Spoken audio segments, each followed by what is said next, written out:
remember these were my first ever international medals. I'm like, oh my God, this is crazy. Like, you know, my Instagram's like following's going up. And then I come home and I'm about to go to work, but I'm sat on a bench outside of work and I need to pay my rent and I've got no money in my bank account. How have I just felt completely on top of the world, won these medals, and now I'm sat in the middle of Loughborough on a bench crying because I need to ring my dad to be like, I really need help with rent this month. Definitely had a mindset where I can't be friends with my competitors. And then you grow older and you realise, oh, these people are probably more like me than any of my friends that I've got at home, for example. Like, I did everything, which I think is really important for young athletes to do. I think, like, when I hear athletes trying to, like, specialise in one event, I'm always just like, you've got so much time. Like, you don't need to specialise in anything right now because, yeah, if I'd have specialised in cross countries, I wouldn't have been here today.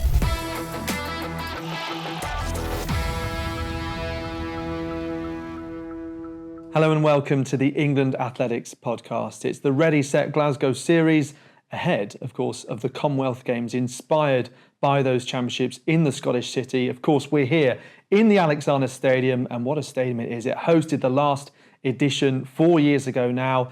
My name's Alex Seftel. I'm an athletics commentator.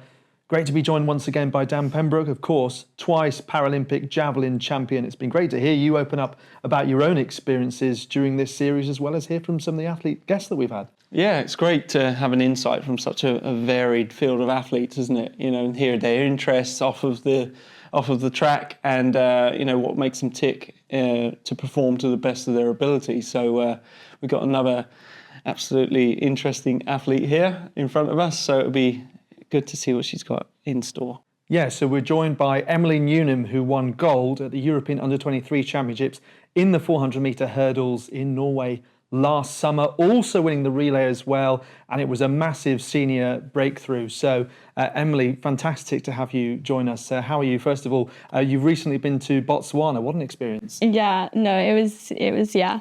Firstly, hi guys. Hi. Thank you for having me. But yeah, no, Botswana was incredible. It was so much fun. I was saying it's incredible performing in front of an African crowd. It was so loud, like unbelievably loud, and just such a cool, I've never been there before, so it was such a cool experience to get to go. And, you know, I'll always appreciate the relays. I look at that as kind of, when I went to my first World Relays in 2024, Bahamas, like I look at that as kind of like the start of my entering into a senior career. It allowed me to get my foot into the door in kind of like a less pressured way. So yeah, no, I'll always enjoy and really appreciate the relays. Yeah, and you're not just here to travel, and quite often there isn't time at all, but yeah, to be able to go all around the world is quite extraordinary, really, especially somewhere where I think there was even a little bit of the culture. I think the music was playing. So, yeah, it must have been quite special. Yeah, no, I think that's one of the coolest things about being an athlete. You know, like before I became an athlete, I'd never left Europe. And then I'm going to places like Bahamas, Tokyo, China, Hong Kong, Botswana. Like it's incredible. And just being able to see, yeah, you do get to see a little bit of it, especially like at Botswana, they did have the music playing when we got to the hotel, and even just like the locals came to the hotel and was like cheering everyone on. And yeah, no, I think it's definitely something that when I end my career, I think I'll be like, wow, like what did I experience? Long way to go yet. Yeah, I mean, hopefully. What a 12 to 18 months that you've had. I mean, kind of running out of positive words to describe it, but massive drop in personal bests in the hurdles and the flat, you know, close to 3 seconds in each. And all of these new experiences, like going to senior championships, including the Worlds, winning medals indoors, and then at under 23 level. So how have you managed to just make it look like you've been in the international team for years?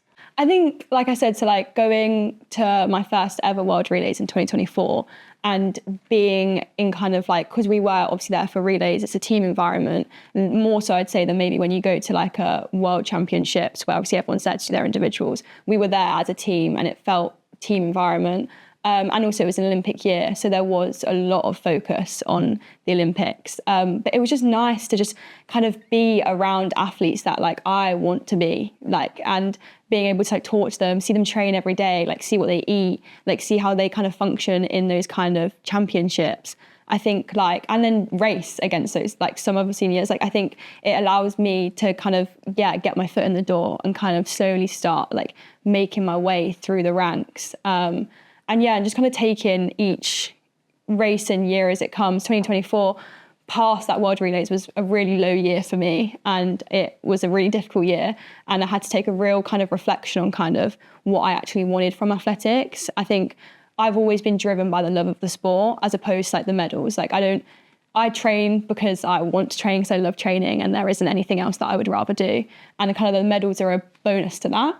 But then in 2024, that kind of like love disappeared, and I was kind of like, wait, like what am I doing this for? And so then I think taking a step back and really reflecting on like who I am as a person and my own morals and what is Emily beyond athletics, it allowed me to then enter 2025 with this kind of like just weight off my shoulders, because I stood on a start line for the first time ever and was like, oh, I'm happy. Like I want to be here, because I know that whatever I do right now, as soon as I walk away from this track, doesn't matter. It's interesting. I mean, Dan, I think you can empathise with a lot of that. You've been through some uncertainty. You've had periods out of the sport, and then you've questioned the future of your career because of injuries, and then you've come back and you've won Paralympic gold and set a world record. I think it's interesting you picked up on that. You took that time to actually figure out why, what it was that was holding you back and what made you lose your hunger for it. As athletes, I think it's really important to be patient with that process. It's something that can't be rushed. I mean, we're always going to have setbacks. Those are the norms. But our drive keeps us going forwards. But if you lose that hunger, then how are you going to get out of those really deep, dark holes? And so I think that's a really it's a really brave thing that you've done, but you've done it for a good reason, and you've come out on the other side of it, and you feel like a lot more wholesome in the way that you compete, and you say you love the journey, which is part of it. I think if an athlete does it because of just winning a medal, you know what I mean? I don't think that's the thing that you should be striving for. I think to execute the best race that you could to be in, or to execute the best throw, is the main thing. To chase performance rather than the medal, I think I think the best way you can draw out success from yourself. Interesting. I mean, going further back on your journey, of course, you got into athletics at school. And I know, because today while we're recording, we had a sports day actually outside, and we've been saying just how fortunate those athletes are to have their sports day in the Alexander Stadium. What are your initial memories of getting into athletics in school, where maybe you didn't know as much about the sport as you do today? Yeah, I was super, super naive about it. And in a way, I think I look back and I appreciate that naivety, because I think that's maybe where the love of it came from, because I didn't see a bigger picture. I didn't see a goal. I just knew that I needed to be at training Tuesday, Friday, Sunday. And that was it. And I wanted to be there because I loved being at a track, and I loved training, and I loved working hard. And I wasn't always the educational type in school. That wasn't something that necessarily was my forte. And so finding something that I actually was good at was, I enjoyed it and I loved it. And I think, but obviously there becomes like a transition when you start taking things a bit more seriously, and I progressed through, and my goals I did start coming aware of things I wanted to achieve, like English schools and things like that. And maybe there was a bit of a flip in terms of like performance and kind of putting the pressure on myself. I'm not someone that enjoyed feeling nervous. Like I was saying to my S&C actually yesterday that I don't like roller coasters because I don't like not being able to feel my legs. And like that was the way that I would feel on a start line, the adrenaline of just not being able to feel my legs. And I hated that. And I remember watching Dina Asher-Smith in 2019 in Doha, I think it was, and she was doing the 200. I think she was the favourite. And I remember watching and thinking, gosh, I could never, ever be there. Like, I could never do that, because she must be so nervous. Like, or maybe she isn't nervous, because how was she there? Like, I couldn't understand how anyone would be able to stand on a start line and perform under that amount of stress and nerves. I think it probably took a bit of a flip when I started to take it a bit more seriously. And, I really appreciate going to like university and things like that as kind of like a transition of my mindset of kind of like being surrounded by other athletes and things like that, and understanding like, oh, I'm not alone. Like other people feel just as nervous as I do, and there's a way that we can actually manage this. So what are the ways that you feel like you've been able to overcome that now? Do do you feel now when you're on a start line, do you feel really comfortable? And, what's got you to that position where you can be like that? Yeah, I would say for me, when I was mentioning earlier about struggling in 2024, I reached out to a psychologist and I started getting help, for the mental side of sport, specifically coming fourth at under 20s and losing and that heartbreak. And really, I think it showed, coming fourth was such a reflection of just I don't believe in myself. I can't manage nerves. I need to fix this. Because I was ready physically to go out there and win a medal. And I think that's what kind of upset me the most is I think I'd neglected the mental. I just told myself it's just me. I'm just a nervous athlete. There's just nothing I can do about it. I'm never going to change. And then coming forth, I was like, no, something needs to change because I don't want to experience this. I reached out to a psychologist and we've done a lot of work, kind of also just understanding Emily, it's like a performance for me. I used to do drama in school, and I used to it's called West End Classrooms. I used to do it. So I used to do singing, dance and acting, and we used to go on stage and do performances. And you're a character, you're on stage. When you're on stage, you're performing as someone else. And it's almost that's what I then brought to athletics is Emily, if you see me in warm up, it's normal me, it's chatty. I'm, trying to talk to people. I'm not someone that's super don't talk to me, stay away from me. I'm someone that likes to just, carry on, I'm Emily, whatever. But then when I get to the track and I get to the start line and I'm standing there, that's when the performance starts. And that's when I'm okay, this is now Emily the athlete. This is a dissociation from maybe who I am away from this. And it allows me to kind of, walk away from the track and know that whatever I've just done, it doesn't affect Emily the human, if that makes sense. But also other things I have a book. I think quotes really work for me, as opposed to when psychology goes down the route of think about what you see, what you hear. That doesn't work for me personally. But what does work is kind of having different, quotes that I can kind of tell myself. One of them is thoughts are fleeting. So when I start to get carried away, I can just go, nope, thoughts are fleeting. Okay, cool. I've thought that in my head. I've thought, I don't know, I'm nervous. Okay, cool. I can recognize that, but we can let that go. And then we can move on to the next thought. Or one of the biggest ones in under 23s was I saw this podcast of this psychologist that worked with sports people Ronnie O'Sullivan, who, by the way, is one of my favourite sports people. Interesting. Yeah. I just love his outlook on sports. But he worked with a psychologist, I believe, and he did this talk. And he basically was there's three different types of athletes. There's the ones who just train to compete.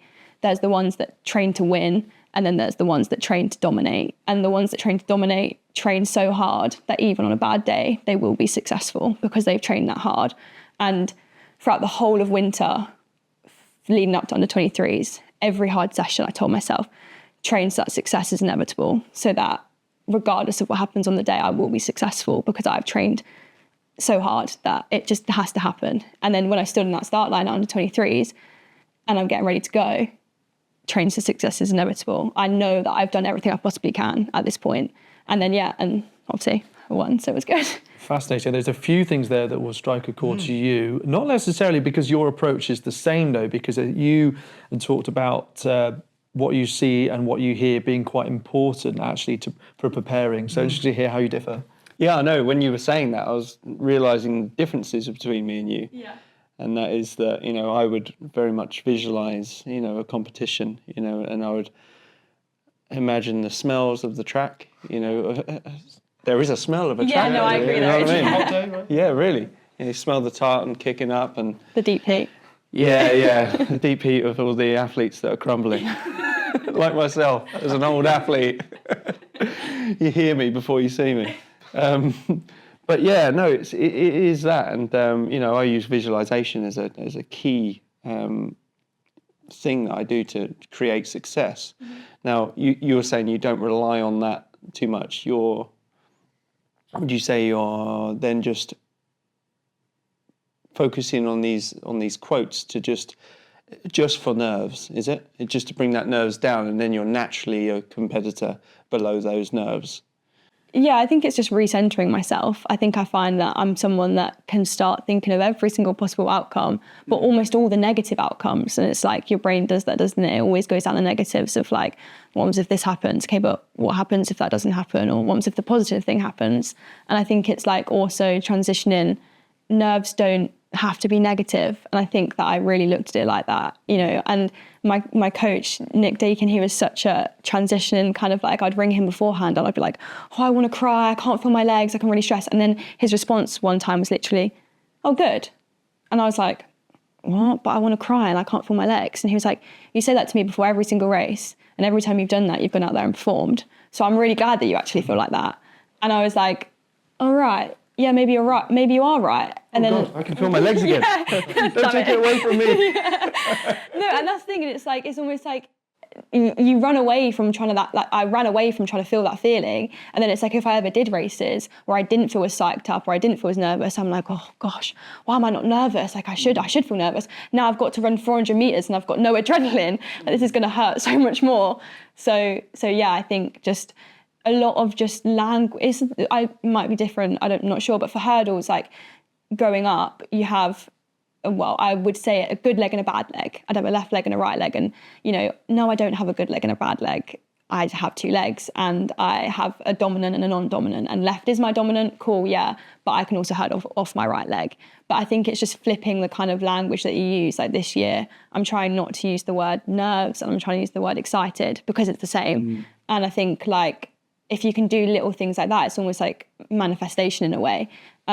Like you're kind of changing your brain from thinking one way and trying to change it to a different way. And I think for me, that really works. Yeah, that's amazing, because I think the language that we use is very, very important, because if we can use negative things, like it's crazy what it does to your performance and the way that you do things. You know, if you create it with bad language, you don't think there's any weight to your words, but when you speak to yourself in this way, you're disrespecting yourself, you're disrespecting your ability to perform, and there is just no space for that. You don't need that. So the quicker you can turn your language around, and like it's, for me, if I'm throwing, if I have a bad throw, I'll go, that was interesting, that was a new experience. What can I learn from that? Yeah. You know, so, and why is that not the way that I want to throw? You know, but just think of the way that you want to throw, you know, and you throw those other things away and you just hone it down to the thing that you naturally gravitate towards, rather than using bad language and going, oh, that was a rubbish throw. That was terrible. Why am I doing these things? You know? So you mentioned obviously taking to the hurdles, and I think it wasn't necessarily always the idea to do 400 meter hurdles. So just tell me a little bit about that journey, really. Yeah, so when I was younger, I did cross countries, which I did everything, which I think is really important for young athletes to do. I think like when I hear athletes trying to like specialise in one event, I'm always just like, you've got so much time. Like you don't need to specialise in anything right now, because if I'd have specialised in cross countries, I wouldn't have been here today. But yeah, like my first English schools was for cross countries. But then I remember, I went down to the track one day and I was having a really rubbish day. I really wasn't in the mood and I was quite upset. And I think a coach saw that I was quite upset and he was like, oh, why don't you just join in on some of my hurdle stuff that I'm just doing some hurdle walkovers. And I was like, yeah, cool. So I just joined in. And then it just kind of continued. It kind of carried on doing hurdle sessions with him. And because I was doing kind of cross country and longer stuff, they were like, oh, like, we can get you to do a steeplechase, so that's what we'll kind of train you to do. And it wasn't until kind of like time went on and I was also still, like I said, like trying to keep my like contact with still other events. And, I'd do a few 200s and it's like, oh, you are kind of fast still as well. And then I moved to a new club and I was doing some sprint hurdles there. And another coach saw me and was like, you're quite fast and I think you have the ability to hurdle. Why don't you try the 300 meter hurdles?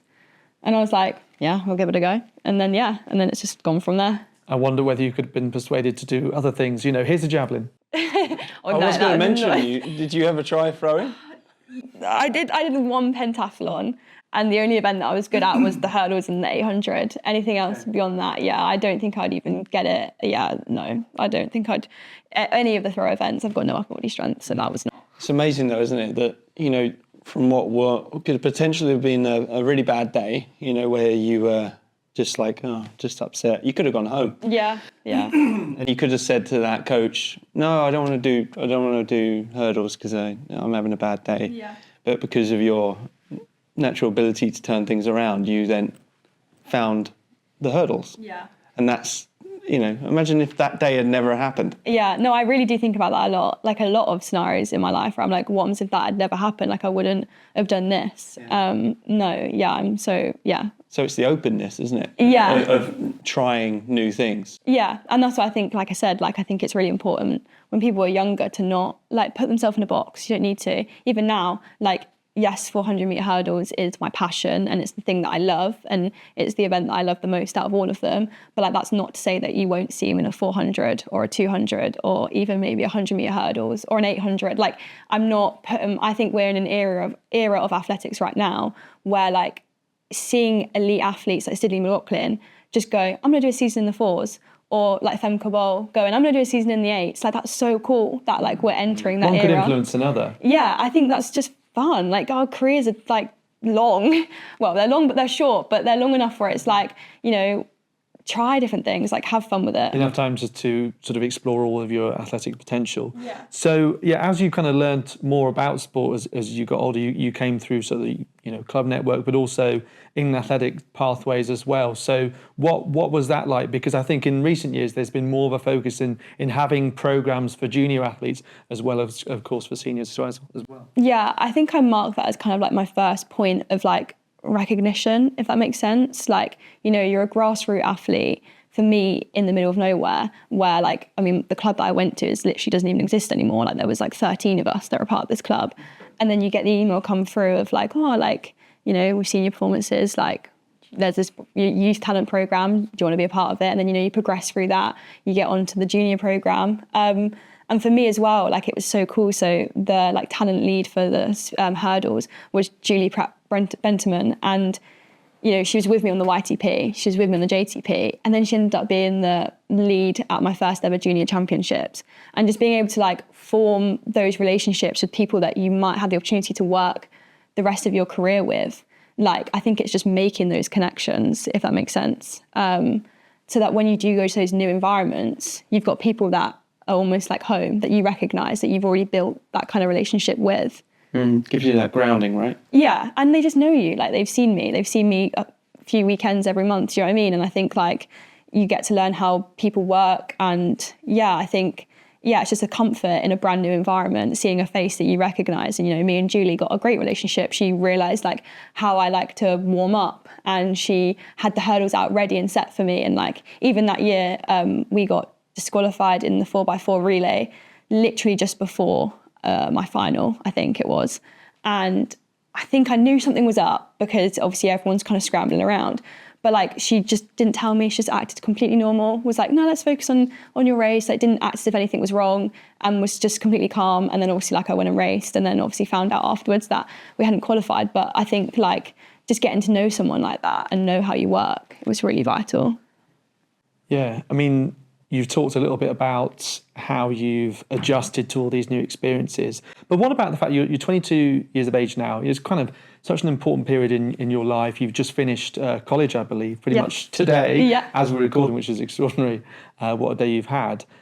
How have you found it just trying to be, in some respects, a normal 21, 22-year-old that is, remaining grounded, but also being able to switch off at times? I think that's why I am really grateful that I did decide to do a degree. I think to be fair, I wasn't probably at a point after my A-levels where I probably felt like I couldn't not do a degree, if that made sense. Like I knew I probably needed to go into some form of education just because I wasn't sure where athletics would lead me. But, I'm super grateful for my family. Like they never ever questioned or doubted, my choice that I was kind of going to college to also be an athlete. Like I wanted to go to obviously be able to work with my coach, and obviously that's where he was based. So I think, and ultimately I think I'm grateful that I chose to just have something else alongside athletics, because I think I'm someone that if athletics is your whole life and then something goes wrong, then your whole life is going wrong. And I think that's such a switch, because I remember like being on the phone to my dad and being like, oh, everyone keeps telling me I need to find something outside of athletics. These people just don't get it. Like, they're the ones that just aren't actually as like dedicated to the sport. Like, I just want to be an athlete. I'm focused on that. And genuinely 2 days later, I tore my hamstring, and I couldn't run then at that point, and I'd like lost the plot. And my coach actually I went to the track every day, and he ended up saying to me, you're going to write a 1,000-word essay on what the word patience means, because like you need to find something else other than athletics. And my boyfriend, he was super big on like encouraging me to like really just develop who Emily was outside and away from the track. I even like alongside now have like a small part-time job that I still like enjoy doing. It's just at escape rooms, and I just do it like literally like once a weekend every now and then when I have some free time, but I just really enjoy doing it because it's like I get to work in an environment where no one cares about athletics. I could be in Prague this weekend and now I'm going to work and no one there cares because I'm there to do a job. So you're working at escape rooms? Yeah. I'm terrified of not being able to escape, and the person has to come in and help you. It's just more embarrassing. No, it's so much fun. Interesting how it works with words though as well, because it's an escape room and it's escape away from athletics. It's Exactly. Done the perfect job. Or escape from the negative thoughts. Yeah. Are they haunted ones? No, they're kind of just like fun, like different, like enchanted forest, like wizard themed ones. Like they're just, but it's just, it's just nice also getting to see like customers and speak to people in the day again. And like, you know, you've got little kids coming in for a birthday party and I get to make that happen. I get to hopefully have them have a good experience. But no, like it's just little things like that just kind of keep you, like grounded and kind of make you realise like the world keeps spinning whether or not I go out there and win a gold medal. I mean, even my first ever Europeans indoors where I won those medals, I remember these were my first ever international medals. I'm like, oh my God, this is crazy. Like, you know, my Instagram's like following's going up, like I'm getting a bit of recognition, whatever. And then I come home and I'm about to go to work, but I'm sat on a bench outside of work and I need to pay my rent and I've got no money in my bank account. And I'm sat there like, how have I just felt completely on top of the world, won these medals, and now I'm sat in the middle of Loughborough on a bench crying because I need to ring my dad to be like, I really need help with rent this month. And I think like, I don't know, I think it's just realising, like the world keeps spinning. Fascinating, because I mean, in the last few days, Greg Rutherford has said that when he was about to win gold eventually at London 2012, he was in his overdraft overnight. That's really interesting, really powerful stuff there. And just shows, I guess, how grateful you are for the support of those around you, including your parents, who you said never doubted you, which is just wonderful. Want to touch on what you said about being at university studying, because I believe you have lived with people from other sports and all different kind of athletes. Just what's that been like, and what have you learned about maybe the differences between yourself and some of the others? I feel like maybe this could just be me, but I feel like when athletics is your whole world, I almost forgot that other sports existed. Like, because I'm like, well, I'm just so focused on athletics, I forget that other sports exist outside of that. And then you turn up and you move into halls, and I shared with I think 3 or 4 other rugby players, a long jumper, a triathlete, and then a hammer thrower and a sprinter. But I think even just being around like the rugby players that say, like understanding team sport and just seeing how that kind of functions. Because like obviously we had the pressure of it's an individual sport, I stand on that start line and, you know, it's down to me to perform. But equally, like, you know, you're in a team sport and you've got however many other men or women depending on you on that day. And I think it's just and also just the cultures are very different. Very different. Very different. I lived with a rugby player. He used to always sing Oasis, Wonderwall, at all hours. Why? All hours. And people would come and knock on the door and saying, I've got an exam tomorrow. And he'd finished the song before then being quiet. It was just unbearable, really. And then hockey players who would practice in the corridor. You know, so you're constantly hearing that sound of the ball. Imagine walking out of your room and hockey ball to the ankle. I was just going to go for a shower. No, this is not your training session. No, we had that with the boys. They would just it'd be like 10 p.m. at night and they'd be like, oh, do you want to go and do skills and just throw a rugby ball? And then they'd just stand outside and just literally just constantly throw this rugby ball like for hours. And it's like, I'm like, what are you doing? Like, it's 10 p.m. at night, like go to bed. But yeah, like I think just being around, other sports people and just seeing like, oh, like there is another world outside of athletics. Seeing how obsessive they are, right? Yeah. Throwing a ball around, you know what I mean? And they're watching you on the track going and doing like hurdle drills, and it's like, haven't you had enough of that yet? Yeah. What have you done during sessions, between sessions at championships, particularly at age group level where it's probably a more relaxed environment? Anything that you've done to kind of pass the time or, even like socially? Yeah, well, I think I'm super lucky now that I get to go to these championships with my best friend, Poppy, and now she trains with me. Yeah, Poppy Manic. We weren't, I met Poppy at nationals in 2021 and, you compete against her, I was competing against her. So I wouldn't say that we were necessarily friends. I definitely had a mindset whereas I can't be friends with my competitors. And then you grow older and you realise, oh, these people are probably more like me than any of my friends that I've got at home, for example. We literally probably do basically the same sessions. We've got the same interests with athletics. And then over time, then she moved to my training group. And I'm so lucky that I get to travel everywhere with her. I literally don't know what I'd do without her. So I think, we get each other and, we get to, just chill together and realise and just talk and, just do normal girly things. But definitely at under 23s, I would say I was someone that just sat quite on my own. I was kept myself to myself. I'd sit and have dinner with everyone, but then I would be probably the first to leave to go and, call my psychologist or sit with my parents or, call people at home. I do. I'm someone that, when I go a bit quiet probably around those times. When you get me to a track and I'm warming up, I'll be chatty as anything. But kind of the night before, I'm like, okay. Although, to be fair, one of the best things I ever heard was you can't run the race the night before. And so when I start panicking if I go to sleep at night and I'm like, oh, I can't sleep, I just keep going, you can't run the race the night before. There's nothing I can do right now. That's a good little quote, that, isn't it? For athletes that are overthinking it, just to go, right, put it to bed, I'm not running at night. That's the thing is I know as well, I know I'm going to be stressed tomorrow. So why prolong that? Why put myself through that? It's it's a long day tomorrow. Let me at least get a good night's sleep so then I'm prepared. So we're talking about stresses, competing at such a high level and things like that.